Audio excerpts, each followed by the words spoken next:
What does it look like to create a virtual production process or a visualization process for the production designer, director of photography, also involve the director and the producers. I quit the industry for a year to learn Unreal. Were you guys scared? Was it risky at that time? You have to take chances. And so it's really been trusting that the person I'm talking to is smarter than I am. We do not know the difference that Unity brings to the table compared to Unreal. Unity is fucking cool for fast iteration. Unreal just looked better visually.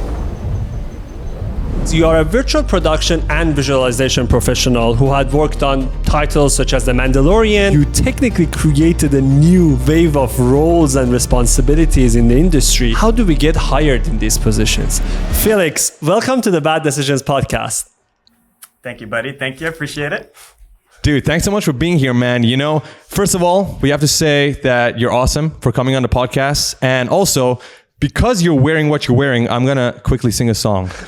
It's beginning to look a lot like Christmas. Hey, everybody. Yeah! I was waiting for you to get up, man. Let's go. Dude, you're sick. Like, I love what you're wearing, man. That's amazing. Awesome. That's it. We're so plain and casual. What's wrong like with you, man? Final day before Christmas break. Yeah. Dude, you should have given us a text or something and say, guys, I'm dressing up. Yeah. Why didn't we get the memo, bro? We did like, how is this possible? Oh my God. This is sure. Next time. Yeah. You're definitely taking the attention on this podcast, but I just want to start by saying Merry Christmas to everybody. And also, thank you once again, because this is officially our last episode of this year. So we're ending this year with a banger. With you. It's going to be so fun. We can't wait to get into it, Thank man. you, buddy. I appreciate it. Me either. I appreciate it. Felix, you are a virtual production and visualization professional who had worked on titles such as The Mandalorian and Ant-Man. We would love to know, what did the young Felix do to end up here?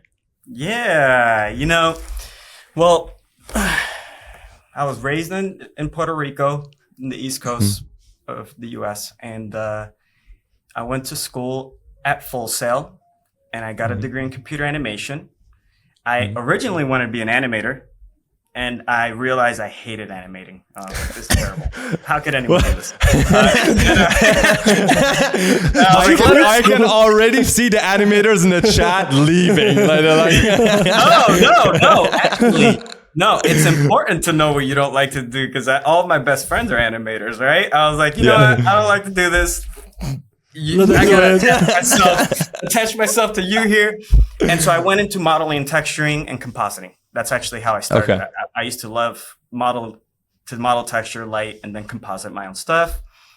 After Full Sail, I went to Noman School of Visual Effects, got some extra training to get better at modeling, texturing, and lighting. May I ask what sort of stuff you were modeling back then? Like, what was your favorite thing? Vehicles. Funny enough, I don't even really like cars or anything, but I was making spaceships. I was making like boats. I was making like, I made this weird, my first project out of college was a Ford truck with like spider legs. Wow. That's awesome. That sounds amazing. cool. That sounds cool. It was definitely just like having fun with like sci-fi. And then I got a job working for the Disney Channel doing like modern Marvel stuff and like some of their documentary shows. And eventually I landed a job at the third floor, which was really the job that set me up I was an environment artist that worked in art departments my whole career. So like I worked directly with the production designer, DPs, VFX supervisors. And so it gave me a level of exposure that almost no one has as a 3D artist, right? Which is unfortunate, because there's modeling, texturing, and then there's composition and color theory. and I never really learned a lot of composition and color theory until I was on the job.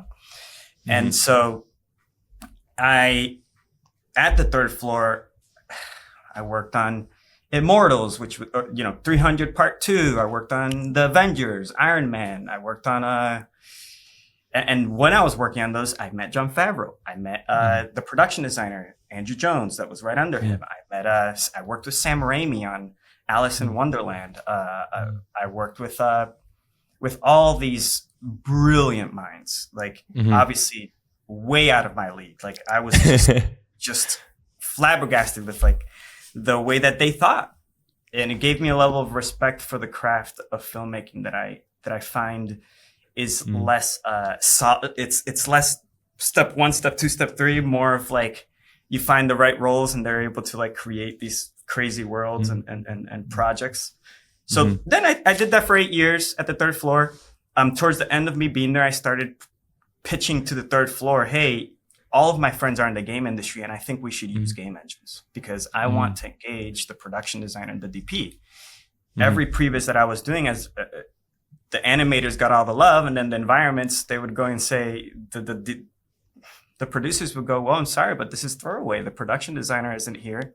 The director of photography isn't here. They're the ones that have the final say on the look of this product. And they're not here. So the director did a great job making the shots and we could quantify some of it. But without those roles, a lot of the work I was doing was pretty much throwaway. And so that's really what motivated me to create Narwhal Studios. So you're saying that for the 8 years or so that you were there, you were passionate, you were learning, you're creating all these environments for all these sick films that you were working on. But then at the end of the day, it wouldn't be whatever you created wouldn't be in the final cut. It would be helping the final cut, but it wouldn't be there in the final picture. Not exactly it, because we were working with, later on, actually, I started working more and more with production designers, which got it closer.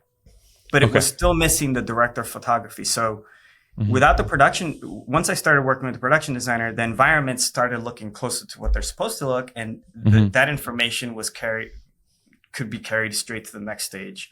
However, once a director of photography comes in, he drops lighting, he drops cameras. Those sets drastically have to change. So it was still compartmentalized in a way that wasn't allowing those sets to just go straight into the final product. Fast forward to when I started Narwhal Studios, I wanted to, instead of satisfy the brain of the director, who already was very fleshed out, you know, you had the third floor, there's a lot of companies around visualization at that point. I wanted to take a slightly different approach and go, okay, well, what does it look like to create a virtual production process or a visualization process for the production designer, the director of photography, and also involve the director and the producers. And so that's a lot of how we came to this idea and where we're at with Narwhal Studios. It was through really trying to satisfy a demand that we saw that we wanted to reduce creative waste. So now, as a part of that, we're able to bring in all of the creatives. The director of photography can light and it's good enough where he can actually give it critiques and feel like, okay, this is close enough where you just got to make it prettier. The production designer had issues with scale. Yeah, looking things on a screen is cute and all, but how far away does this have to be? How big does it feel when you're in person? So that's where we introduced virtual stage walks with VR. I saw videos of that. They look fucking cool, by the way. I saw a video on your LinkedIn. You saw it together. Two guys are in there, and you're like, "Oh, I don't like the color of this." And then walking around, it feels so good to have all of that capability before you even. This is before the set is built. Am I right? This is before the set is built. This is really like you throw them in there when it's a plane, and you create with them so that they themselves are creating the movie. And then if you have the director, the production designer, the director of photography, the set decorator, the writers all on the same page looking at the same thing, who's going to change it later? Right? Because remember the initial problem I had was like, oh, well, this is going to change later. And so that's a lot of what I wanted to tackle. I was like, okay, how do I make this not change later? Fast forward 4 years later, I'm still... After I left the third floor, actually, sorry, let me just slow down a little. After I left the third floor, I got a job right under production as the virtual art department supervisor on JungleBook. And this was working directly with Jon Favreau. We were using Unity at the time. Okay, good. Sorry, we gotta leave now. Bye. All right, thank you so much. Using Unity. It was nice talking to you, man. Yeah. That's the time, right? That's the time. Bro, I'm just joking. Just kidding. Unity guys, Unity chill. fans, it's okay. So just we a love, joke. we just love a both joke. Unity and Unreal. Well, Unity was ahead for a long time, right? Like we did JungleBook. Then after that, Lion King used Unity. They had this really amazing virtual production setup where there was an actual, the Alexa was actually connected into Unity and the lenses and all that. A lot of this, I believe, was driven by Magnopus. But on JungleBook, Magnopus wasn't a part of that yet. I was supervising the VAD. And it's funny, if you see that group, a lot of them are now heads of Netflix, Amazon, etc. So it's cool. And then I have a company. But after that project, I saw a lot of opportunity. I was like, oh my God, this really worked. And so I quit the industry for a year to learn Unreal because I knew that I wanted to get higher quality. I moved to Big Bear. Me and my friend, we both quit our jobs. We were like, okay, we got to go and learn this better than everyone else. That was Tell us more about that moment. Tell us more about the moment that you quit. Was it easy? Was it a smooth decision? Were you guys scared? Was it risky at that time? Well, we planned it, we planned it a year in advance. Funny enough, we knew like, hey, we've been at this company for 7-8 years. Like, I think we've given enough of ourselves and we've gotten to the point where we can create something. And so for a year, we like bounced ideas back and forth. Oh, maybe we make a finals company. Maybe it's a game company. Do we want to build a game? And so when we quit at first, when we left the industry after JungleBook, the first thing we did was try to create a game. Never have created a game. Never even in the game industry, right? Sounds like a good plan. I know, right? Let's do this. And we had a group of friends of 5 of us. And so only 2 of us quit. That's my business partner now, right? But only 2 of us quit. The game didn't pan out. That company went under. So we made one company. That game company went under. Purely out of the fact that we mismanaged it. We didn't know how. We had never done anything with business, so we didn't know how to build a company. We learned everything on YouTube. We had never built a game. When we were building the game, now that I look back at it, it's a really beautiful cinematic. With like, hey, we made a lot of games then. I'm just kidding, dude. That is so important that you say that you learned business on YouTube, you failed, but you still didn't give up. What happened after that? I mean, when you realized that your game was just a cinematic. Well, after that, we quit for a year and we went and learned Unreal Engine and we actually learned it. And we took a couple VR jobs. We delivered a couple VR experiences. I brought in the next company we founded, which is this one. One of the founders is a game development professional who actually has built dozens of games and has the experience that we didn't and was an engineer, right? That was the engineer, the video game experience. So that's if you really, don't mind. Yeah. I have another, questions come up really quickly because what you're saying is interesting. When you said you did a couple of VR jobs, were they done because you guys were actually interested in those projects you wanted to learn, or was it to support yourself financially so that you'll be able to continue the learning process for another year and then you can go do the thing you wanted to do initially? We saved enough money for like almost a year. That's part of why I moved out of LA. I lived in LA and I left LA and I moved to Big Bear and I got a really, really cheap place.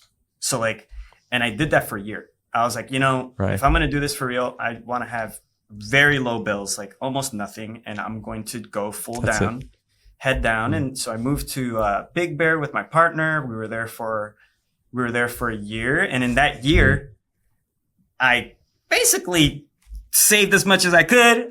I learned as much as I could out of YouTube. 6 months in, we were like, we could build a VR game. Like, we can do this. We understand the engine. We've been literally taking ourselves to school. We had a couple show pieces, right? Because we're working on 100% focused on our stuff for 6 months. We had a website. We did all the business stuff. And so we just went online and started looking for people that wanted to make VR experiences. And so Sorry, questions are coming up. No, because I really want to know, what did people around you tell you when you quit your job, a very good job, a stable job, living in LA, now moving to a different city?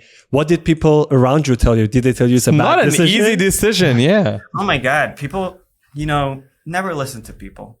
There you go. That's it. I love that. People really are nervous about doing things. I think that it has been my biggest difference between me and my friends. I've always been the cheerleader of my friends. It's like you have to take chances. And so, people were, first of all, I planned to do this with 5 of my close friends and only 2 of us quit, right? And that was a year in the making.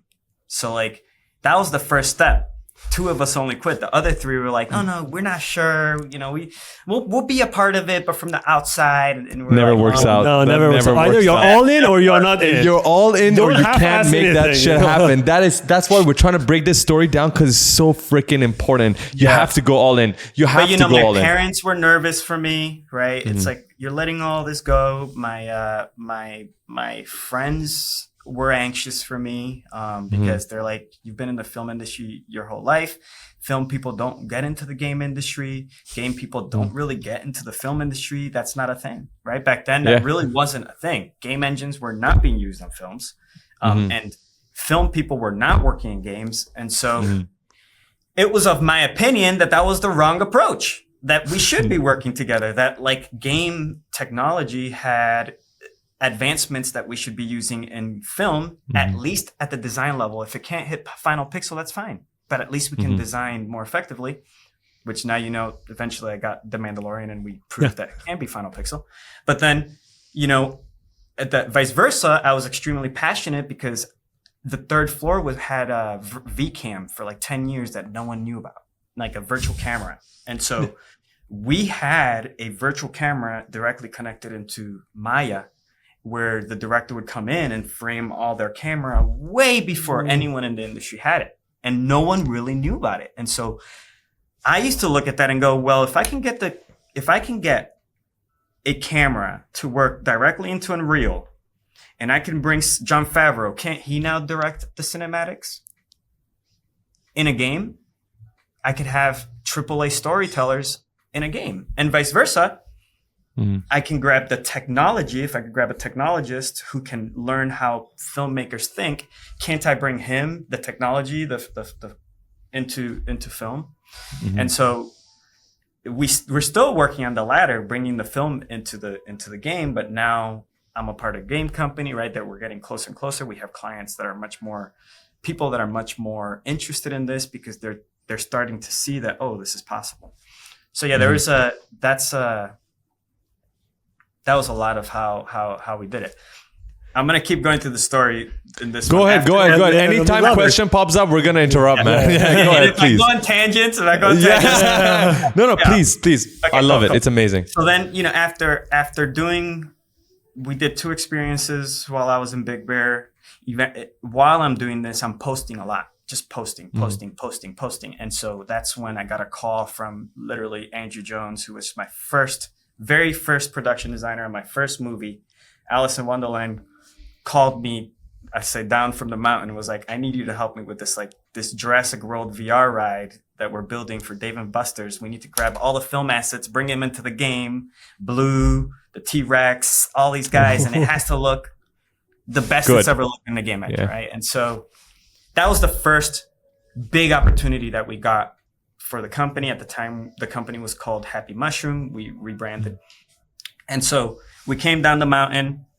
We did that job. And then at that point, we already had, that was like a year and a half in.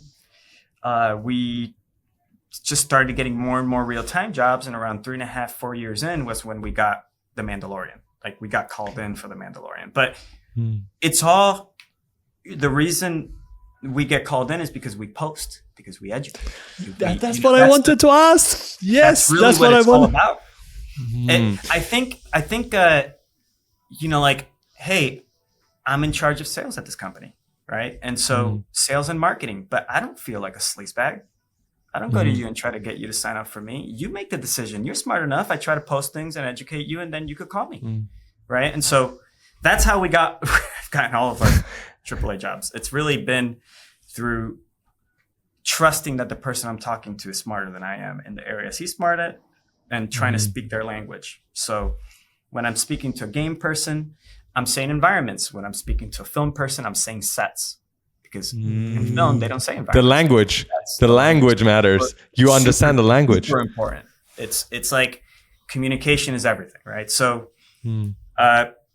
The Mandalorian was really where we were given a chance, like similar to JungleBook, where I was given a chance to show it with Unity and show that the process would work. The Mandalorian was the same crew. It was Jon Favreau again. It was Andrew Jones. It was that, and they were like, okay, well, we want that filmmaking process. Like, we want to be able to do we want a process that's a filmmaker's process. That was number one. Number two was, we want you to use VR and tools that help them actually engage with digital. And number three is, we need to see something that looks photoreal out of Unreal. We've never seen something like that. And so when Jon Favreau called us in, he one of the things he pointed out was like, hey, I'm playing The Last of Us, and that looks amazing on an 8-year-old console. Why can't I get photoreal environments on a machine that is going to be the strongest machine that I can build and is 8 years ahead of the PS5 or the PS4, right? And so that was what motivated, at the time it was me and Safari. Safari's our creative genius. And so I was building the management and the VR scouting pipeline and how all the different creatives would engage this process. And then he was building the photorealistic process. Like we had a picture that they were trying to match in traditional VFX. And so we matched it in Unreal and made it look identical, right? And so we taught them how we could do photogrammetry with a set decoration team, not with a VFX team, because the second decorators need something very quick and iterative. And we taught them how it is that you would engage the different creatives. Like everything that I put forward is in the language of the filmmakers if I'm working in film. So, hey, director, you're used to directing your team. So I want to sit you in a meeting where you're just doing the same thing, reading a script, helping them visualize the product. Production designers, when you work with a production designer and they have a team, they go down to the stage and they do what they call stage walks. So how do I give them a stage walk every day where they can look at their environments or their virtual sets in the same way they would a physical virtual stage walk? And that's when VR headsets came in. Hey, we'll literally place them in a row and you could walk through and go, yay, nay, bigger, smaller, gray, make that red. So then we gave them that process. Here's your stage walks every day. Come in, check out the sets. The director of photography, they're used to pre-lights. Once the production designer, let's say you want to use this office. The director of photography is the one that decides that this is the camera angle with the lens you're going to use and that this is the lighting you're going to use, right? So with him or with them, we would do stuff like we started doing pre-lights, virtual pre-lights. Hey, just pre-light it very quickly and set the cameras, and so in many ways, this is just like production, normal production. If we were making a movie before the digital age, you wanted to go to a desert, let's say yours takes place in Joshua Tree. You would probably pick your 5 most important members and go, let's all go to Joshua Tree and figure out how we're going to milk this spot for everything it's got. Because I'm not going to fucking drive all these people out there. And we lost that with VFX. All of a sudden it turned into like a shot-based process where it's like all these shots, it doesn't matter what the locations are, what's in the background. And so it overinflated the budgets. But with this process, you're figuring out the location. You're giving all of those key creatives the tools to actually scout and visit those locations in the way they would, in a way that's traditional. And then they get to drive a lot of what goes where, like what goes to the VFX supervisors, obviously invited to these too. They get to decide what goes to VFX, what goes to previs, what goes to all the different areas. And so if you built these things in a visual way out of Unreal, you could also pass over the Unreal Engine environment with all the information. So it's it moves you from a visualization as a shot-based process pipeline to a world and environment or set-based pipeline where you're figuring out the location. It's more traditional production. That's how traditional production is, right? Like one of the first things that comes out of first script read is a set list. Yeah. So that's a lot of the process that we pushed forward. Holy shit. That was so much to unpack. Oh my goodness. It is beautiful what you guys managed to pull off. And I gotta ask, because I want to get to many things like photogrammetry. That's one thing I definitely want to talk about. Going back to the social media post as well. But let's just keep it on Mandalorian for a little bit. How much time and money do you think you guys can save by using a workflow like this? Or is there a lot saved? Or is it for... So there's a couple things that we heard, towards the later seasons, because obviously first, second season, we didn't know what the fuck we were doing. We were figuring that shit out. We did 7 seasons, and then we did Ant-Man, and then we did Netflix shows, WB shows, Apple shows. So we've really honed in on the management. And so with the right management, the numbers that people are giving you are right. You are going to be able to save between 30 to 40% on your productions. Wow. Right now, where you save that is in that pre-production process, because it's less that you are just slashing the budget and more that you can pick a budget and stick to it. Because now everyone gets to agree at the beginning of how, the producers in those sessions too, when you do virtual location scouts. So like, I guess the final step of all of this, after you hone in on the director's visualization, the production designers, stage walks, the DPs, virtual pre-lights, you have to get all of them together. And so that's what we call a stage walk, a virtual location scout, sorry. And so the location scouts, that's where the director and the DP and the production designer get to present what they've done to the producer and the director. And they give notes. That's where you keep it in budget. Sorry, that's how you keep it. Yeah. That's how, to bring it back to what you're saying. That is, in that meeting, the producer gets to decide, hey, how much is this going to cost to do all of this? Oh, it's that much. How do we cut this in half? Your director of photography might say, you know what? Let's make this from a daytime to a night scene. That might be one way you cut it in half. You know what? I thought I was going to look at all of this. What if I just, instead of looking at all this, I cut that by 20%, and you only have to build 20% of that? That's so powerful. So technically, let's put time and money aside. The collaborative creativity and the freedom that you can have within that first session, starting from that first session, that the environment artist comes and shows it to everybody, and you have the virtual stage walk, that is actually the golden part about all of this. It's the ability for everybody to see every single thing at the same time with the lights. With, I guess, I saw one video even today, the trees were moving, and then someone said, oh my God, the trees are so nice, and the lights coming in. They see every fucking thing. So that is the holy grail of why this is so beneficial. Yes. Now, the complications with that, right? Let's talk about that too. We have to.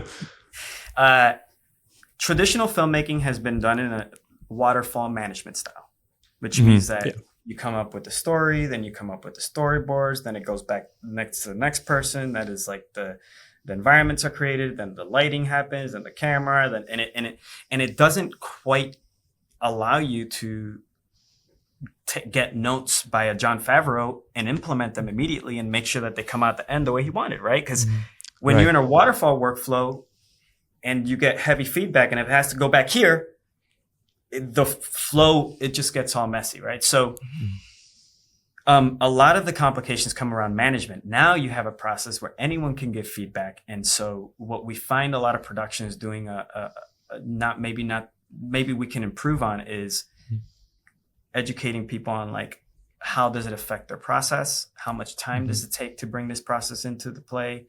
And what are those cutoff times? Like, when do you have to cut things off to actually execute, right? Like you can't just stay in grayscale all the time. Eventually you got to go to making it prettier, and then you got to make it finals. So we find that there's a lack of an understanding of the milestones and a lack of knowing how to empower those creatives so that they don't feel like you're just trying to shove me into your process. No, actually, you have way more flexibility now. It's just that without knowing how to manage them and introduce them to it, it becomes more difficult for them. How did you choices on. Yeah. How did you guys introduce the change management? Because I assume everybody in the team is so used to the traditional way of doing things. And now you guys coming in the first season, introducing all these new workflows. Were they open about it? Did they have to talk to each other to be convinced? Did you guys have to do a lot of demos for them to believe in the power of the tools that you were providing? Yeah. So we take an approach where we every person we engage with, we make the flow of the workflow work for you. So like, that's important. It's important to show them that you're interested in making it as easy as they need, as that one person needs. Like if you come in with a process and you're like, I'm just going to introduce you to this, you lost them. They are the king of the castle. Yes, right? yes. Like they are the ones that if the movie sucks, get ripped on Twitter, right? Right? Right? Like that's what I tell people. I'm like, why do you care? You can mess this up and no one's going to tell you anything. They're the ones that are stressed out because they get ripped on Twitter or on Reddit, right? Yes. So we approach things with that level of humility of like, how is it that you work that puts you in the flow state, right? Like, how is it that you work? And so when you go down that road, the production process, the virtual production process is actually very similar to production because there's a misconception with those creatives that it's going to be like VFX. Everyone's traumatized by the VFX process, right? Like everyone's traumatized. Even the artists that have to work in those black boxes and 10 years in still have nowhere to go. Right. So they are the first thing that we face is apprehension because it's like, oh, no, this is VFX. Like I'm a production guy. Right. So you have to kind of work through that. It's like, no, actually, how do you work? You might get a production designer that has a concept art background. That means that they're going to want to work with imagery. That's beautiful. And you might want to have that imagery inside of the engine and have a tool that immediately brings his images from the art department directly into the engine and back and forth so that he can get the process he's used to because he's a concept artist versus a production designer that has a background in location scouting. They are most likely going to be more open to using the VR, right? So it's important because it's a real-time process, it's not VFX.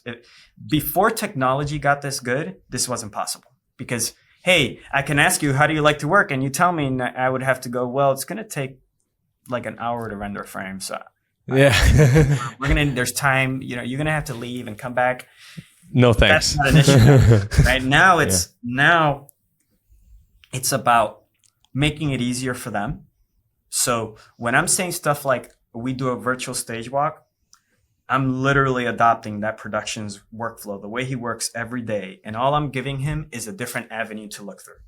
But the process itself that he's used to or they're used to of walking through and then the art directors are there for them to give feedback is the same. It's just like traditional production. It's just that you've introduced a couple new tools. Same thing with the pre-lights. Directors of photography are very used to doing pre-lights. So you talk to them and you go, okay, what's the light setup that you like to use? What kind of lights do you want to use? What kind of lenses do you want to use? Give me 48 hours. I'm going to have all those in the engine for you. And then we can start, right? So you want to speak. You want to get on their side. You don't want to bring them to your side. They're the ones that are responsible for making this movie. And so that is something that we are very intentional about. Speaking with you, I have to give you some credit. It makes a lot of sense why you've worked on such great titles because you understand every single person's problems and you treat them all differently according to their needs. That's a true power of an entrepreneur. You find problems, you find gaps, and you solve them. And for the past 20 minutes, you're literally telling us every single title of a person, their role and responsibility, and what the problem is. How do you solve it? And I think that's just a great attitude for you to have. So it makes a lot of sense. That's the why reason you have it worked. this. Yeah, that's the reason it shows that it worked. Yeah, no, it's great, man. This is what you're doing is awesome.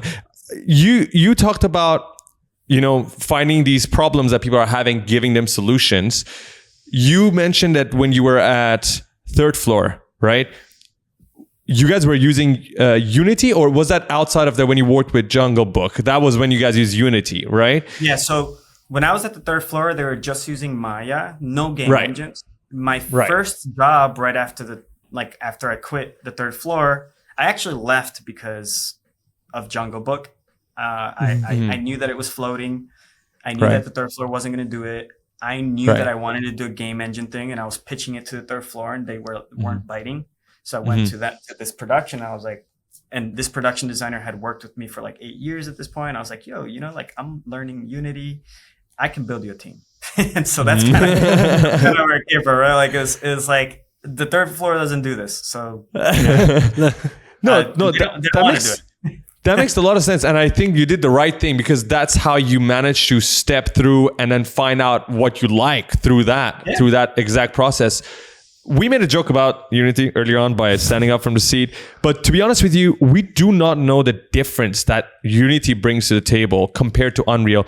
Could you help clarify that? Because I want to understand, why are more studios using Unreal Engine, I guess, according to what we're seeing online and, from hearing from a lot of people like yourself, versus Unity? Yeah. So Unity at the beginning was trailblazing. And as someone that's used both engines, Unity is fucking cool for fast iteration and for just getting things really quick. It uses FBXs. You grab an FBX, drop it directly in there, modify it. It's still an FBX, throw it into Maya. Quick. Unreal turns everything into UAsset. So there is innately a process of the FBX has to be turned into something else. And when it comes back out, if you're going to send it into VFX, it's got to be turned into something else. There's like this conversions. So conversions, things break. And so we've had to build so many tools for that. So that's why at the beginning we wanted to use Unity. There are some efficiencies that we really loved. As time progressed, Unreal just looked better visually, right? And so because it looked better visually, and Unity was so mobile focused versus Unreal was going more console focused, and we were seeing more of that. Eventually, Jon Favreau wanted to see what Unreal could do. And so in Unity, we were hitting a pretty high quality set, but it looked like a game set, as it should. When we were on JungleBook, it looked basic. It looked, and so when we were hired at Unreal, we on The Mandalorian, and we were given this challenge of pushing the engine. We realized that the engine could hit photoreal, and we were baking everything at the time, and we were using certain tools. Basically, what was available. We're using 4.3, and Unreal 4.3, and so just for anyone that, and so there were a lot of limitations. Now, what happened with The Mandalorian at the time, even when we were doing that, the CTO of Epic Games was there with us doing a lot of those tests. And so they adopted and they invested into virtual production, and they invested into making the game look photoreal. Like, we worked with their lighting TDs. We integrated a lot of the photoreal stuff that we did on The Mandalorian into the engine. We gave them the virtual location scouts tools. We gave them a lot of the things that we felt like was needed to get the baseline. And so when you're in a tech company, tech companies are as strong as the data that they get. That's very true. That's very true. And so data is gold. Data is gold. Epic now has The Mandalorian and has the data from The Mandalorian. And so they started taking that data, started doing final rendering tools. Like, now you have path tracing. You have like all these things started coming from the requirement to satisfy this industry. The CTO from Epic it was also the VFX supervisor on The Matrix. Yes. Right. So he understands how to innovate, and he understands how to push boundaries when, like, he invented bullet time. Come on. So, like, mad respect to that. Mad respect to Kim. Oh my God. Yes. Have to. Right? But so he was really aware of this gap where the rendering is really slow in traditional VFX. And so now where we're at is because Unreal has been driving the LED screen process and tech, they might just be so far away from Unity, right? When it comes to like how many people are using it and the information that they're getting. And I think that's, by the way, if someone from Unity out there is listening to this, I don't really know how it works over there, but maybe that's why they tried buying Weta, because they were trying to get the, similar to how we were working with ILM, they were trying to get that process, the finals process. But Epic had us in between us and ILM. Like, we are the real time team. And so I don't know if they had that real time team, but if you go straight to a VFX team, obviously, did anyone in that company quit for a year and a half and learn how to do this? Because I did. So there's a certain intentionality that we came forward with in this. And so that's now Unreal, I feel like, is so far ahead when it comes to in-camera VFX. I've heard that Unity has some in-camera VFX that they're doing, but again, obsessed with in-camera VFX, Unreal has implemented how to get things to that point, how to, and they've, if you can't hit that photoreal quality look, and you can't, then you're obviously leaving out a whole population of people. And Unity still hasn't shown me. I haven't seen anything at the scale of like the projects we've done out of Unity. And when you don't have those things that you can show and educate people with, you just fall further behind. So it's beautiful. Beautiful explanation. No, I totally understand. That's that makes very sense. True. I mean, being photoreal is one of the strongest tools that Unreal has, and that's why a lot of people are going to it. And they're very aware of the fact that they need design tools, because both of them had, Unity had the design tools first, and then was pushing them forward. But once we, I'm not necessarily saying this as a side of pride, but when Lion King was using Unity, I was supposed to be on that job. Ultimately decided not to because of creative decisions that I wanted to make that were different.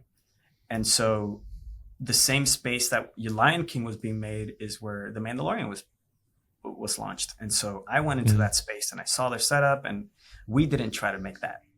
We didn't set to try to make what Unity had and what Lion King had. We set to make a different process, which was very much leaning on how do we make these assets have more value by taking them even further than they've ever been able to be taken with. And instead of having a really expensive Alexa connected to a rail and all these expensive equipment, how do we make this for cheap?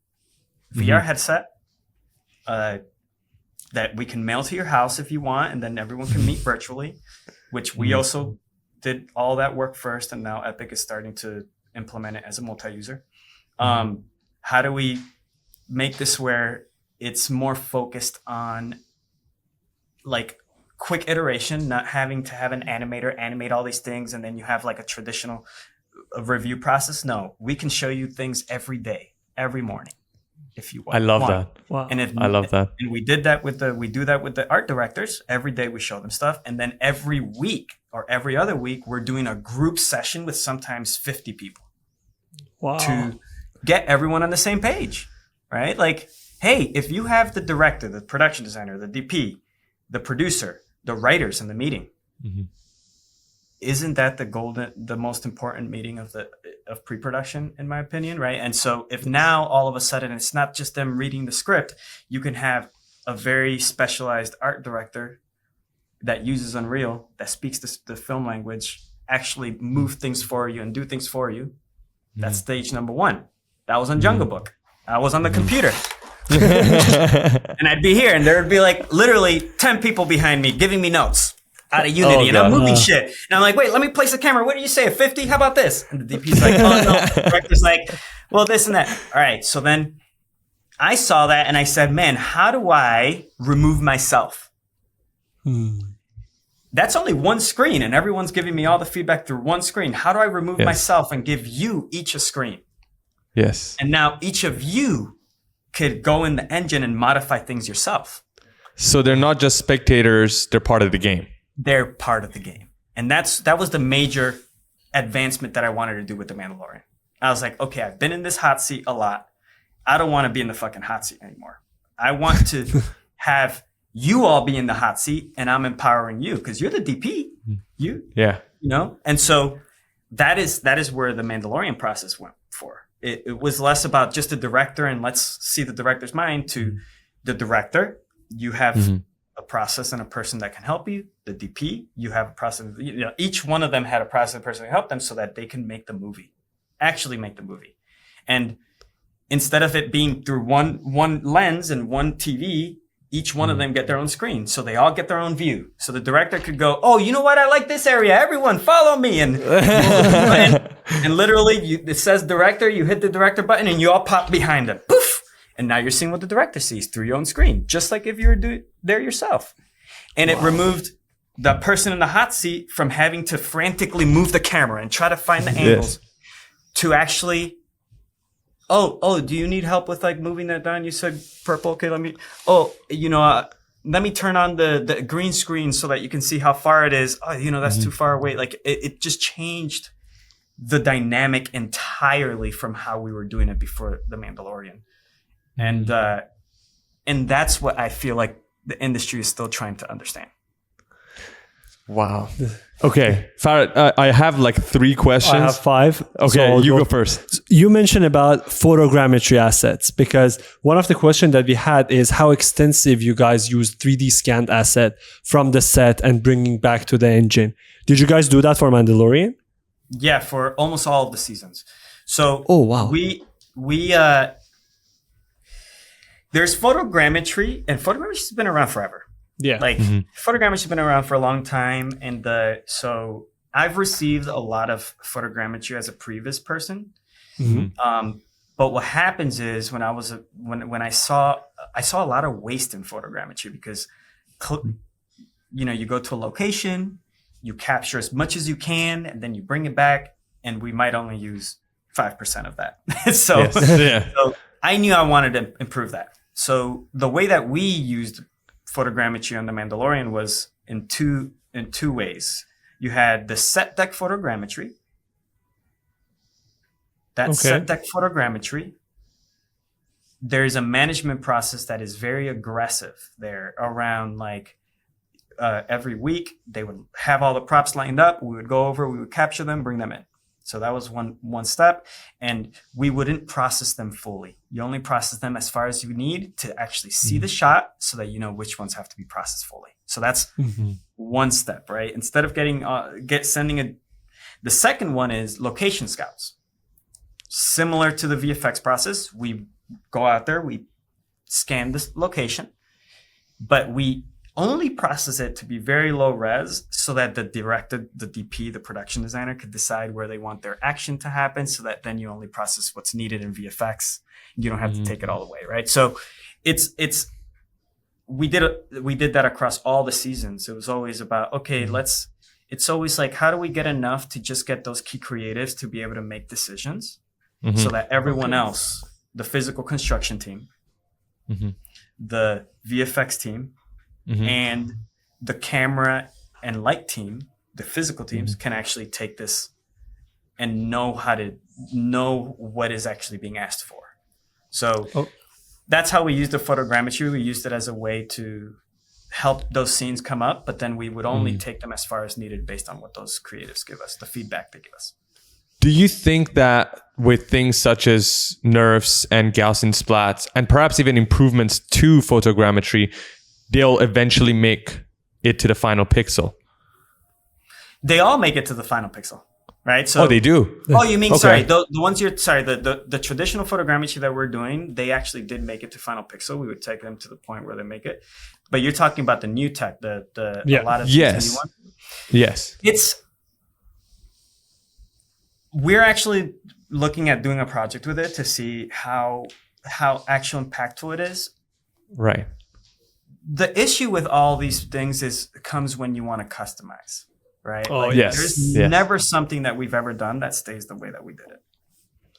And so how much can you customize those kind of processes, right? Because I think we tend to look at technology isolated, but when I think of the production designer who gets to say if that's going to work or not, he's going to look at something and go, oh yeah, put a hole in that. You're like, oh. I can't. No, sorry, it's a splat. I can't do that. And so imagine telling Jon Favreau that you can't do something. Okay, yes, makes sense. You have to be ready to satisfy the process that the person you're working with wants to work in. And that's important because in virtual production, we are facilitators. We are here to empower production. And if you're introducing processes that doesn't give the DP, the production designer, the director, the ability to change things themselves, and it has to change in post or by someone else later, they won't call you back. Yeah, and you want to call back. You want to call back. You want to call back. You want them to give you the testimonial. You want them to be ambassadors of the process. You want and so these things that I see, they're tech that need to go through a project that stresses them to see if they fit the process. And that's right. And I just haven't seen, I'm seeing a lot of things. I'm going, okay, I'm not seeing anyone grab that. For example, metahumans. Metahumans works really well because you can make your model in ZBrush, reskin the character. The character could look exactly the way you want, change his clothing, do all that, and then you can get the benefits of the facial capture rig and all these different components. Can we change things to look however we want with these other technologies? And that's right, because no one wants to just go capture a location and keep it as it is. Nobody that's trying to make something unique wants to do that. I couldn't agree more. You know, I couldn't agree more. How many documentaries can you do? It's not enough. You need to be able to Yeah, customization is the biggest problem. That's actually one of the concerns, yes, because we made a shitload of videos about Gaussian splats, and then we stopped because now we're just waiting for updates. We're waiting for the time where you can actually do something more with them. We made like 7 videos, and then when we start thinking about the actual use cases, there are still a lot of use cases, and it can just look better over time visually. But eventually, like you mentioned, we want to be able to customize it. And it's really interesting to know that is the biggest problem you guys have, which is why you guys have not started using them in production, at least in bigger productions. Yeah. I want to just try to understand Narwhal Studios better. Of course, there's a lot of environment design. There's a lot of management, clearly. But you mentioned something about when the director wants everybody to spawn beside him and then they click a button and then they're all there. So I understand that you guys also create these experiences and these tools. Like you mentioned, over the seasons that you guys were working, you guys created these tools that now Unreal had access to. I believe even watching a podcast with CG Pro with Ed Dawson-Taylor, one of our good friends as well, you mentioned that you were working on these production tools and you were going to talk about them or release them. I'm kind of curious what they are, if you've already released them, where they're at. You know, I'm writing an article around them because it's like they're nowhere online. I'm doing a terrible job at exposing them, but they're funny enough what pull off a large project. Like people ask, how do you scale? You need tools. Like you can't. Like you start hitting 20 people, 30 people, 40 people doing animation and assets, and they're all working at the same time. And the 5 most powerful people on a project come down and could give you feedback. Be ready. But we split. When it comes to Narwhal Studios, we have a virtual production branch. The virtual production branch is very focused on management, like breaking down a script, helping you decide if virtual production is the way or what process. But you also have the tools there, because as a part of the management and the process, the tools are super important. So like the way that we built the tools was, as we were doing projects, every time the director of photography had a request, now that you captured all those cameras out of the engine, can you just send me those really quick to my email? So we built a tool to make that happen with the click of a button. Put your email inside of Unreal, but all of it is sent. There's just countless tools like that. And the reason you have to do that is because, if you're on a small production, a couple minutes, 10 more minutes at a time to do that isn't a problem. But we're talking about hundreds of cameras. You're hitting places where you have to make sure that they have the right timestamp, that they have the right everything. Like you have to be able to have the metadata for everything to be able to find it in the past and in the future. And so the tools are very focused around that. We have the tools that were really worked with Epic a lot and that we kind of passed over are the foundational tools, like the location scout tools and like being able to pop behind the director and stuff. Those are already integrated into Unreal. And so the tools that now we have a lot of is around the creative process of like how to optimize the approach. And then a lot of tools that are more specialized per role. Versus the Unreal ones are more like broad, like the baseline, but we have a lot of like, okay, these are production design tools to get the concept art into the engine with a click of a button. Or, the production designers doesn't necessarily speak VFX, right? Like they haven't necessarily worked in digital realms. So, but they understand the heat map. And if they see in Unreal that there's a yellow area, and then the further away it goes from the yellow area, which is the physical set, it's set extension in VFX. You show them a heat map. You go, hey, the further away it is, the cheaper it is. Right? That's an amazing tool. Oh my god! Can we find a way to get access to these tools? I kind of want them in my Unreal right now, dude. You guys have Unreal superpowers. Unreal on steroids. Yeah, that's fucking unfair. That is unfair, man. now the tool, I'm really into democratizing this process, and so. The tools split between virtual production, virtual art department, visualization, and finals is how virtual production management, virtual art department, world building and characters, visualization, animation, and finals. We're doing finals for VFX where we kick out texture or render passes is one way, or we straight up render it out of the engine directly. So the tools chip away at efficiencies on all those different areas. However, this company was 200 people at one point, and we shrank because we wanted to add real value back to the industry. And so we saw that, hey, the VAT is catching on. People want to make it cheaper now. They want to shove it over here. And so we shrank down.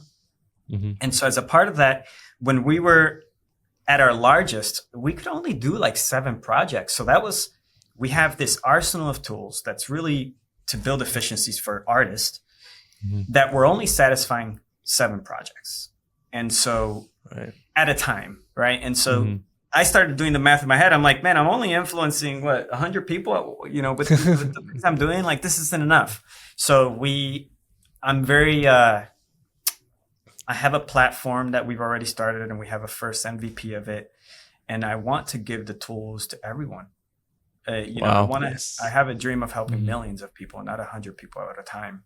And so with the new advancements in AI, when it comes to like the chat bots, I think there's an opportunity to make something organic here where the chat bot, you can ask it, hey, how do I set up a virtual location scout? And we already have it working where it'll open Unreal, drop the tools in there, drop the camera setups for the DP, and then you could just have a dialogue and it could help you actually do it in Unreal, right? And so if that's where I see a lot of this process actually being able to scale from it just being Hollywood to being a global operation.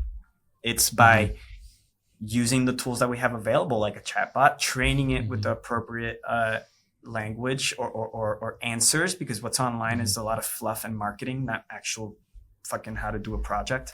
Yes. And so it really, so that's a lot of my next year. We're going to have to scale to the point again, because we shrank down, scale to the point again where we can do 2 to 3 projects at a time. Like right now we could do 2, but we need to really be able to do 2 large projects at a time instead of 7. And then it's going to allow us to hopefully by end of next year have a beta we could put publicly. But right now it's in-house, and and we use it on projects, right? We just don't offer it to anyone outside of the company. That's totally understandable, and it's so cool for you to have that mindset. I mean, we share that exact same mindset. The reason we make tutorials online, 1 hour long MetaHuman tutorials, is because we genuinely believe if we learn it this way, like you learned about business on YouTube because people decided to teach it, we want to give back the same. And the fact that you are thinking about sharing these tools, it's amazing. So we appreciate that. And we're going to get it the first day comes out. We're going to be on that article. I just, before Farad asked the question, LinkedIn, if you're watching right now or listening, Felix's LinkedIn is filled with gold. Check it out. It is where I believe the article will be posted as well when it comes out. You want to be the first one to click on it. Appreciate it, man. I appreciate it. I think there will be a lot of people that now listening to this, that will be interested in the whole topic. And the biggest question that pops in their head is, how do we get hired in these positions? Because you technically created a new wave of roles and responsibilities in the industry, and it worked. You worked with, I think, 7 seasons with Lucasfilm. So now people who are interested, what they should do and how they should get hired. It's a great question, right? Hiring is changing. I think, well, first of all, there's more opportunity for people with skills in Unreal Engine than there ever has been. It's intense, right? It's like, it's making me rethink how the industry is going to evolve, because when you were going to get hired, you either go to VFX company or you go to game development company. And so if you're going to a VFX company, your VFX company would get hired by the production.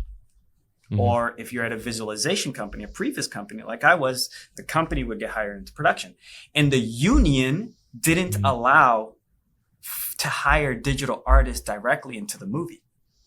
That was a union rule. Like, I was literally hidden in closets at times when the union was coming to look at the art department, so that they didn't know. Why is that? 3D artist what is the reasoning behind that? In place that the union had at the time to protect the 2D artist, I believe. Okay. I think it was maybe a little too aggressive because it gave birth to like the third floors in my company's. I was like, well, if you're not going to hire me directly into the production, I'll make a company and I'll go work directly with the production designer, right? So like, that's what I did. I was like, oh, you can't hire me. So what has happened in modern day is that now those unions have opened it up. Now you can get hired directly into the movie right under the director, or you can get hired into the VFX company, or you can get hired directly into Netflix as a 3D artist. That never fucking happened before. Or you could get hired, like there's so many options. It's ridiculous for an artist. So it's probably overwhelming. But what I would recommend you put together is you have to be seen. Like if you're making stuff at home, you're not posting it online, who cares? And that's the truth, right? It doesn't matter what you're doing. It only matters what people can see. Only what people can see.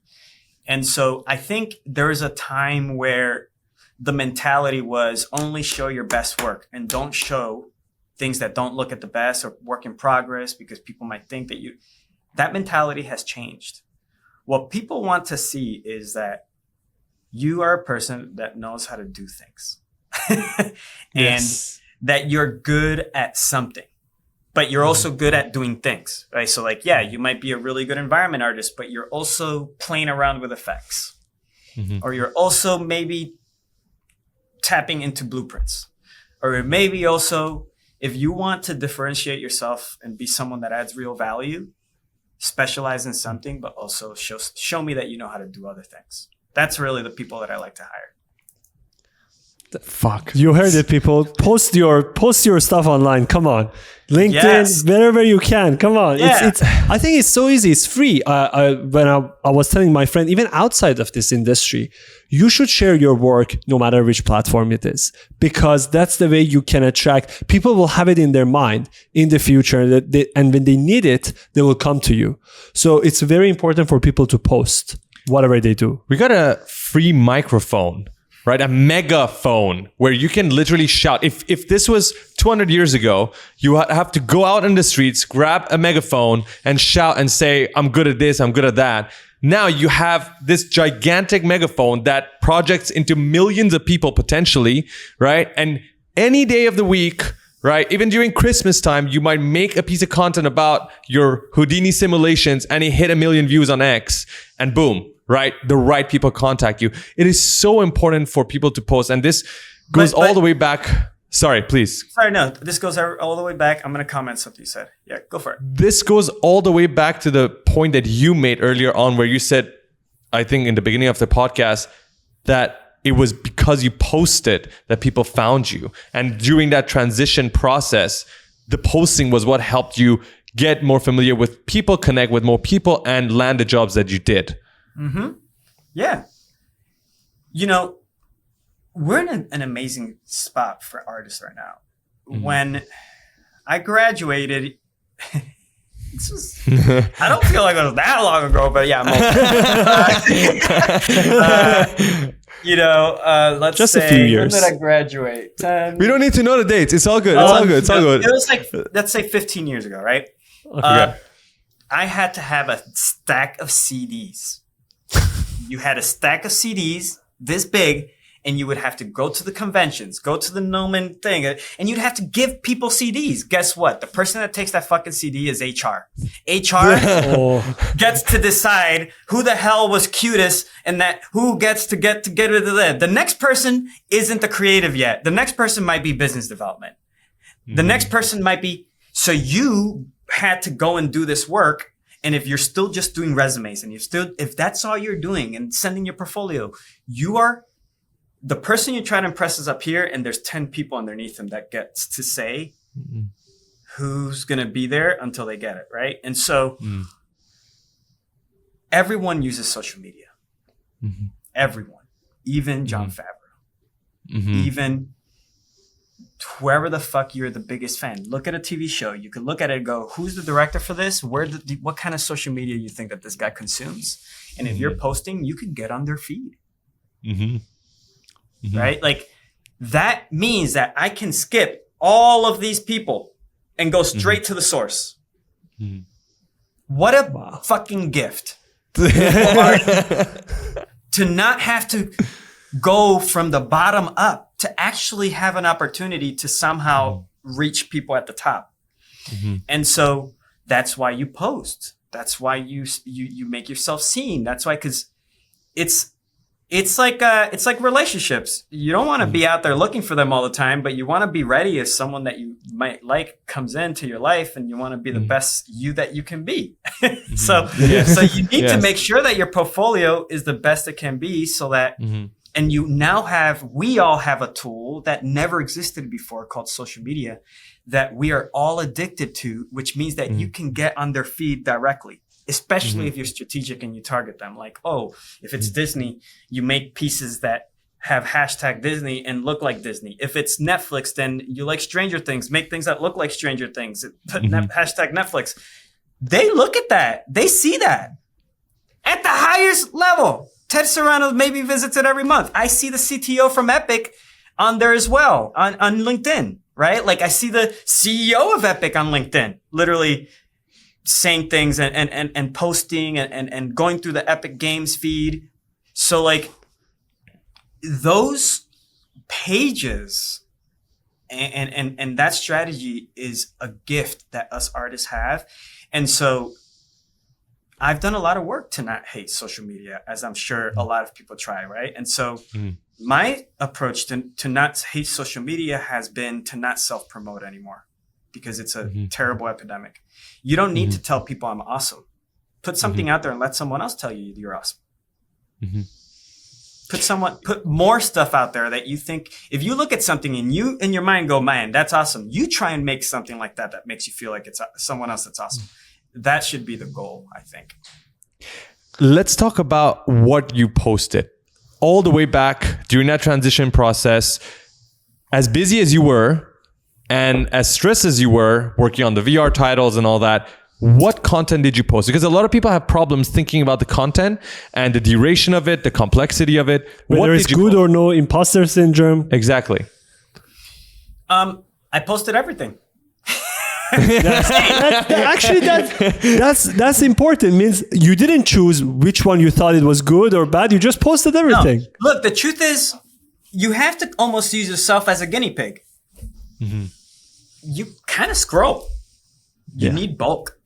You need you need to, and so I said, I posted everything with a strategic message. Like I knew who I was trying to go after. I wanted to go after the art department. So knowing what you're trying to go after, like you're in an Unreal Engine environment. Do you want to work in games or films? First, maybe you want to work in both, but let's say you get to choose one first. Okay, I want to work in, we're talking about films and films. So you're making a Unreal Engine environment. When you post it, maybe talk about what you're trying to get to. I'm trying to make this look like a Star Wars shot, or I'm trying to make this look like, as close as a Disney character as I can. Every week, post something. And post an update. Like evolve your craft. Allow people to actually understand that you're someone that knows how to do things, right? Like, and I got this whole know how to do things from Obama, because they ask him, what's the single most important skill that you think that people need to have? And he's like, be someone that knows how to do things. And I was like, This is it. To its most basic level, right? Like, it's like, it's really hard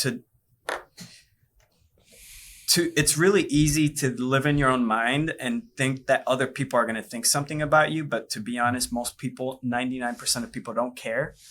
And the people that are showing you any negativity or anything that might discourage you from that, you shouldn't care about them, because they're not going to pay your fucking bills. You're trying to make it. I would hope that you're trying to make it as an artist and make a difference in this world. So why would you care about those people that just don't get you, right? And so that's I would post like, hey, I have an idea for a game. Here are some sketches that I did for the game. And then it's like, oh, we did a game jam. We used that idea that we did 6 months ago. Here it is in 3D. Oh, we worked on a movie. Here's the movie piece. Oh, we heard that people didn't know how to have assets work in games and films. So we made a proof of concept. Here's the proof of concept. While I was making the proof of concept, hey, I'm at the Photogrammetry space. Check it out. Like you just you communicate with people. You like, for some reason we went to social media and everyone's like, who the fuck wants to hear, hey man, this is what I did all the time, or like I'm awesome because I look at. That's not how you engage people when you have dialogue. Yeah, no, that's a one-way conversation. Right? You want to have a two-way conversation, right? Yeah. So the other way to go about that I think is it's super important for us, the creative community now. Technology has gotten so easy where the people that pay us don't even know where we fit anymore. They don't understand how we can even help them anymore, because to them, they see AI, they see in-camera VFX, they see the LED screens, and they get mesmerized by marketing.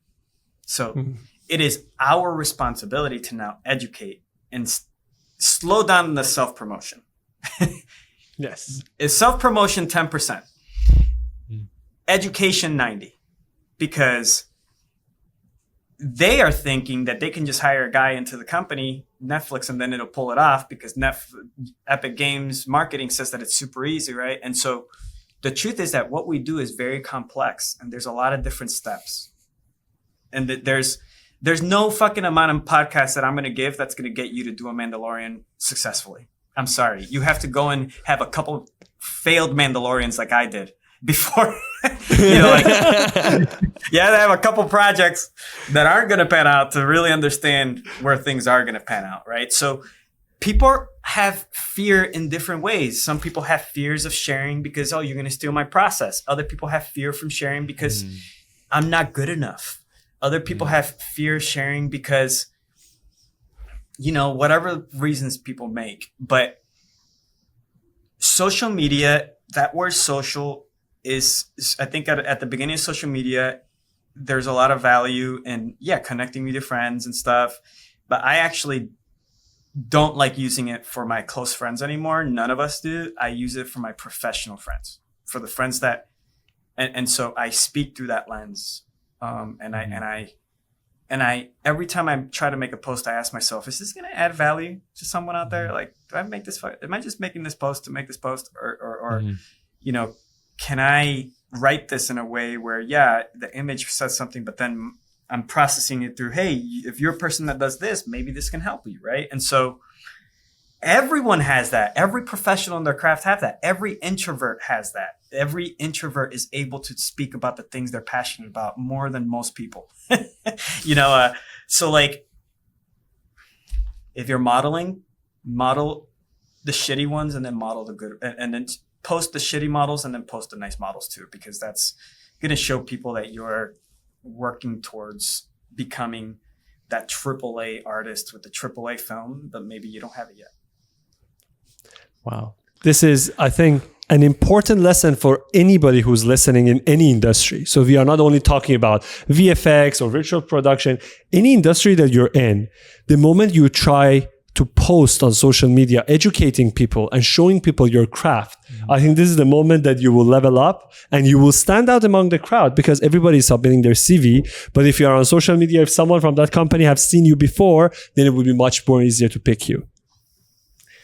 Dude, I feel like we're brothers, all three of us now, because we share so many of the same ideologies. It's fucking crazy. Like every sentence you're dropping, me and I know Farah's thinking about it. Like, dude, we do the same thing. We think about the same things. When he was talking about the part that the marketing, and then now you have to educate. Yes, everybody thinks it's so easy, and then they come to you and say, "Oh, they said easy, 5 minutes, right? Many humans are easier. You made a tutorial in 1 10 hour. minutes. You can do like 100 of them." Like, no, hold on. That was a tutorial. We're trying to help people get in first, but it's not going to be production ready in 10 minutes. We can't do that at scale with like 100. So we share so many of the same ideologies, and honestly, I want to stay on that conversation for even longer. But Farah, if you don't mind me, I want to move on to Transmedia, which is, or did you have anything else about this? I have also one question, but you can ask it Social first. media related? No. Okay, all right.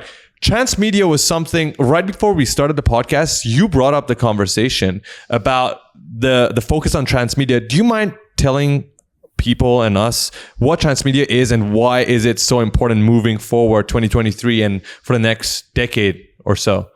Yeah. So, you know, approach this from a couple different angles, right? So the current generation that's coming in, Z-Geners, they're getting to the age where they are consuming as much as millennials. And so the way that Z-Gen and even millennials are now starting to lean onto that, but mostly Z-Gen and younger, with this oversaturation of content, they fall in love with franchises. They fall in love with, like, if you're a Harry Potter kid, you're going to read the books, you're going to watch the movies. The game was awesome. You know, like you're going to, and maybe Harry Potter is not the best example because there's other negative things attached to that, the writer. But what I'm trying to say is J.K. Rowling, mixed feelings. But what I'm trying to say is that they fall in love with a franchise. And so as a part of that, this concept of transmedia is starting to emerge because there hasn't been a process yet that allows you to actually create, let's say, all of the assets in one place, but then also send it to the game and send it to the film and send it to the TV show and find ways to make your products for cheaper and also keep them in the candid realm of, or in the make them something that the assets are actually being used in all the different areas. There's a certain level of consistency. There's cost savings, etc. And so all of a sudden, all the studios want to figure that out. All of the studios want to figure it out. And so they want to figure it out for a couple different reasons. First of all, the technology has arrived finally, where you can actually build environments out of Unreal and they can make it to something like The Mandalorian, which was amazing for me. I was a previous guy. Now I make finals and they actually step on a stage and they're there and the actors are in front of it and it's finished, right? So that kind of opened everyone's eyes to like, oh wait, maybe there is something here. But also we're seeing how much these things cost to make. And so all the studios are also trying to find ways to market and to increase the value of their IP. So if you're going to invest $10 million into designing a world, or even 50 sometimes, like if you're doing, let's use, you're building the world of Mario. you have concept artists building Mario Brothers and Luigi. You build the princess, you design all the characters, you design the world, you have this world. And so the game's going to cost a lot of money to make. So what the studios are looking at is, how do we target different audiences? We now know that gamers watch movies, and like it used to be that if you watched movies, you watch movies, and you'd ask someone, "Are you a gamer?" And I'd be like, "You're a gamer. Me and you, we're the same." Yes, it was rare. It was like, "Oh my god, we're gonna be friends. You're a gamer." Now everyone's a gamer. Everyone that's Z-Gen and younger plays games. Like, it's very rare for me to talk to someone where it's like they don't play games. They either are taking a break for some games or something like that, right? So there's that. Now, what it's pushed these studios to do is, okay, so now how do we target these audiences? Like, how do we speak to the film audience? Films are faster to make, TV shows are faster to make and cheaper. How do we work on a TV show and work with a film, get the audience all riled up around Mario Brothers, the movie, right? They just did this. They literally just did this. Let's get everyone riled up around Mario Brothers. Let's make this badass movie. Everyone gets excited. Everyone gets excited because the game is about to drop. Right? Using the same assets. And so Mario did not use the same assets, right? So now that's what people are trying to figure out. They most likely went and rebuilt everything, because that's how it is. Like, and it's a legality thing where the game studio probably owned all the things. Like, I don't know how it happened, but most likely they redid everything. I just know that from experience, that's typically the case. But now there's empirical there's proof. English is my second language, and sometimes I try to pull big words. Like, nope, just kidding. Dude, we feel that sometimes. I'm like, no, I'm just playing. That's not coming out of my mouth. So that, now there's proof to show The Last of Us, Mario. We're having a lot of examples. Fallout is going to come out. We're seeing, Star Wars has had a lot of success tapping into the games and the TV shows and the movies, right? The games are pretty fucking good too. So all of a sudden, the studios are looking at this and going, okay, well, instead of recreating things 3 times, how do we have a database and an infrastructure that can house these assets? And assets meaning the 3D assets, the characters, the shot plates, everything, right? And how do we have a legal structure that allows us to both start with the film and game and the TV show? We have to build those assets anyways. Hey, they're working out of Unreal. Build them out for the game as well and for the movie once. And then we make the movie, we make the game. That's already marketing or we make the movie, we make the TV show. That's already marketing the game. As those assets get to the point they're let's send those assets to the game as well.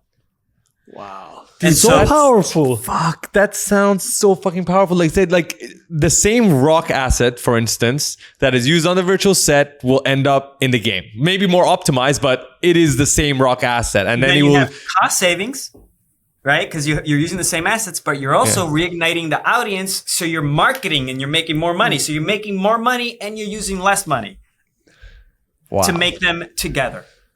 They should figure things out for this ASAP. All the legalities and copyrights, whatever it is. But the legalities is the problem, right? Yeah, I think the probably. So who owns the assets right now? Like it will be the writer, the one who comes up with the idea. They will own like some of the rights. Exactly. Right now, part of the issue is that, let's say Capcom wants to make Street Fighter the movie.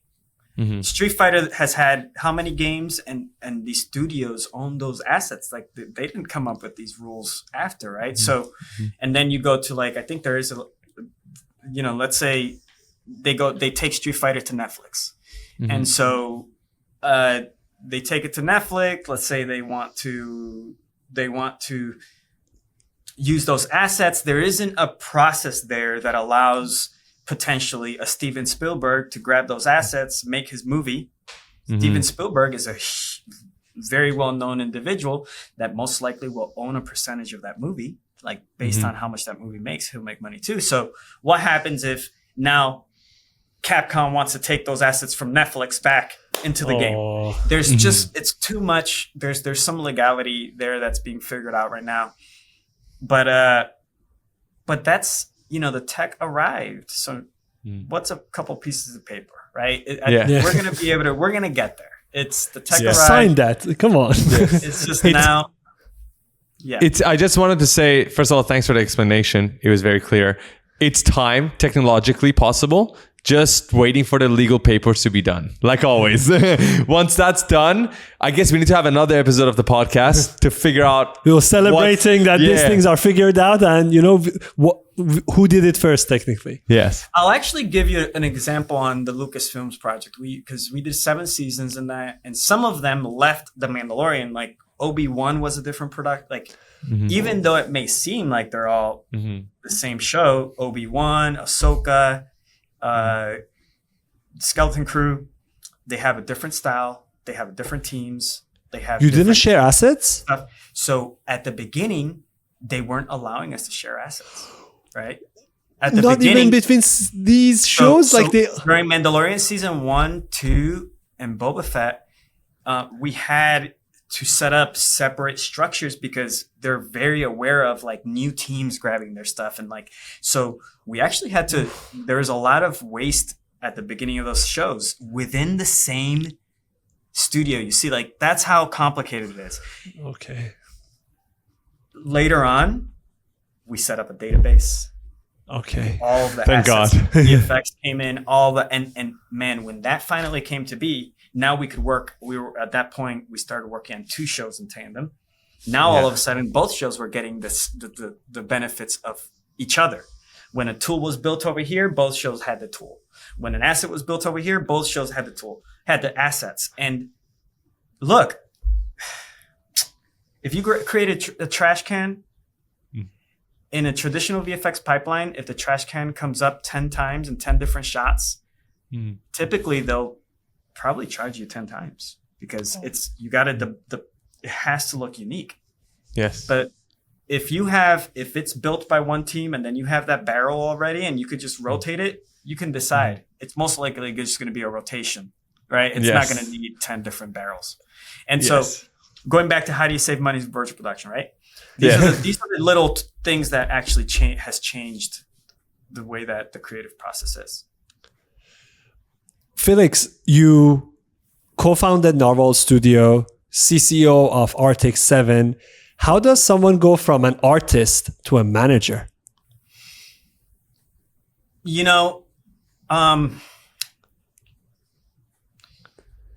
I just really felt like I could be someone that can vouch for my friends.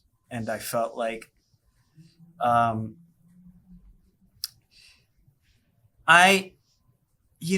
don't have a clear path here, but I think for me, it really became something where I became really good at my own craft. I can say that I was one of the best environment artists at previs and visualization when I was doing it, right? If I'm doing all this now, believe me, I was killing myself to be as good as I could at previs. And then I got to the point where, man, can't go any further. I'm trying to get photorealistic lighting. I can't go any further with this Maya as a tool. And so when you start becoming very proficient at something, you start seeing how things can get better, and you even get better than your boss. Like my guys are better than me now, right? Like they are better than me at the craft. So they are better positioned to be environment supervisors now, not me.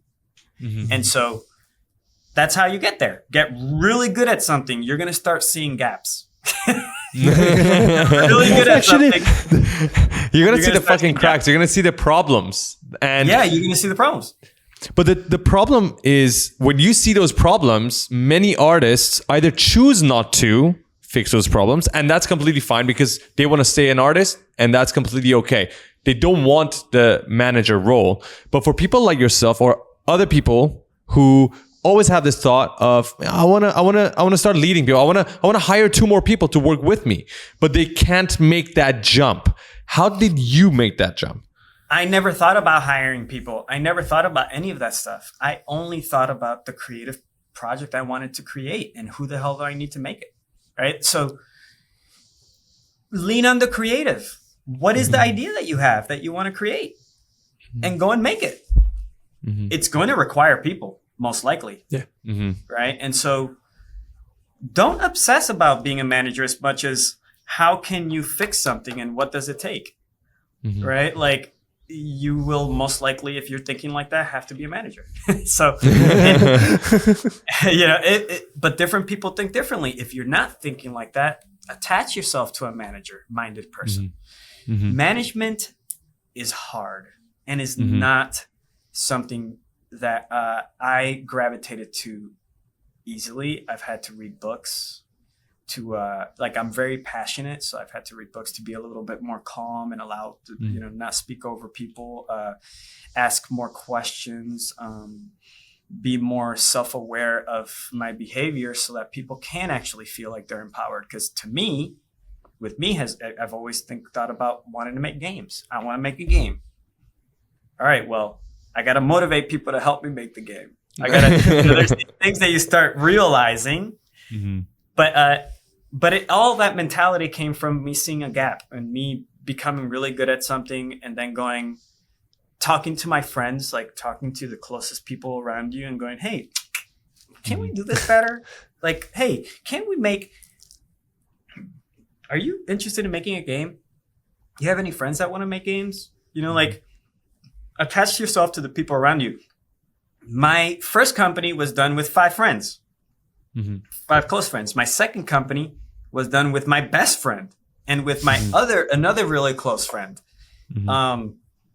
My best friend I met, I never worked with him directly professionally, but obviously I used to go to his Christmas parties and see a lot of the work they're doing. So I already knew what he did. My other business partner, the CTO, technology, and also he helps me with developing strategy on where the industry is going. We did Jurassic World VR. He was running the engineering team and I was running the creative team, right? And so I saw the way he worked and we got along really well. And now we have a company together. So it really, I think management for me came from the urge of creating projects, of creating art, and of creating excellent art, and of looking at my friends and going, we can do better, or we can do something that we want to do now. We're ready. And so I think that's really where it starts. You can find everything else online. That is the most beautiful way you can put it. And even if you can't find those people in the beginning, or you do talk to people and they don't respond well, you're better off not working with them. I think if you're sharing your passion with them and they don't share the same dedication, the same commitment to it, you better not try to convince them, because eventually down that path they'll fall and it's not going to work out, right? They'll just not be interested at some point. So I feel like you have to also talk to the right people, and it might take some time. It has for me and Farah, trying to find the right people. No, so this question, time. Yes, yeah. But and, you know and what? A lot of trial and error. You identify the role, right? It's like once you start going down, I want to make a project. You start going into, oh wait, I need help here and I need help there. people present themselves. It's kind of crazy. Like it takes sometimes a year, but you will find people that are going to be into your idea. That's something I learned over time, right? Oh my God, I'm so happy that I hear that. Thank you for saying it. Yeah, I feel much better now. You will. That's the beautiful part, right? Talking about social media, we're no longer beholden to just Hollywood. It's a global market. You're going to tell me you're not going to find someone that likes you in the whole world? Like, if you can't find them in Hollywood, go to the entire US. If you can't find an entire US, go to Europe. If you can't go to Europe, start finding a way to use social media to go global. Translate things. Find friends that can talk in different language. You know, whatever it is. But there's a lot of value in just putting yourself out there and being someone that wants to make things and knows how to do things, and people will sign up for you. I think we can get some inspiration from that for the couple of roles we're looking for. I think just posting online and saying, this is what we want to do. We want to make it fucking great. Who's down to do this with us? Yeah. It sounds like a very good way to put it. And honestly, I feel like if you do that 10 times, somebody will show up, right? If not, do it 100 times. Somebody will fucking show up eventually. I love that. We gotta try that. We're gonna try that. And then if you find somebody, we're gonna text you. We're gonna credit you. It's just we're gonna let you know if it happens. That's how you do it, right? Yeah, I love that. Every time my role at the company, and as I've gotten, we're 8-9 years in, my role really has been to, because I'm so obsessed with personalities too, and like the pipeline, it is about knowing who you can text when. Yeah. It is all about who you know in this industry. And you post an idea online and you say, I'm looking for these people. The next time you post, if you post it with a little bit of advancement, like, hey, you know, between the two of us, this is all we were able to do, you'll most likely get it the second time. Because people like me, we don't sign up for things that we don't think aren't going to get made. Right? But if we see that, oh, this person's working on it, even like this is going to happen, even if I'm not involved. So I want to be involved. That happened to us. I mean, that happened as if, what I'm trying to say is we wanted to look for somebody. We didn't find the right people. We started the thing. And then eventually people were like, oh, the same people they were looking for. They're like, oh, I want to be a part of that because we've done enough of half that. of it. Yeah. Yeah. Holy shit. That's very true, actually. Great observation. May I ask one final parting question for this end of the year? Do you have any? You can go ahead. What is Felix's goal for 2024? What do you want to achieve? My personal goal is to continue working out every day so that my mind is in the best place it can as challenges come to me in the new year, but also to, similarly to how we pioneered in the virtual art department and really wanted to satisfy those brains of the DP and the director. I have a huge urge to educate the community on the benefits of virtual production for them as a DIY tool, do it yourself from home tool, and to educate the big studios on the transmedia benefits of this process, right? But really hoping that it'll come back to the artists to help us, the creatives, because it is all about the creatives. So that's a really long-winded way to say, you know, I have my own personal goal of making sure that my mind is ready to tackle some of the biggest challenges I've ever tackled next year. But as a part of it, it is really educating the masses on how it is that they can do this themselves. Like, sorry about that. That they can I freaked out. I thought that was on our end. Oops. You know, that they can do it, that you can do this yourself, that this is a tool for people that are not inside of Hollywood, especially because it's a remote tool. And then similarly, we, the creative teams, have to educate the bosses, the engineers, the architects at the top that are wondering, now that you have all these cool tricks, how do I work with you? Yes. How the fuck do I work with you? So that's my goal.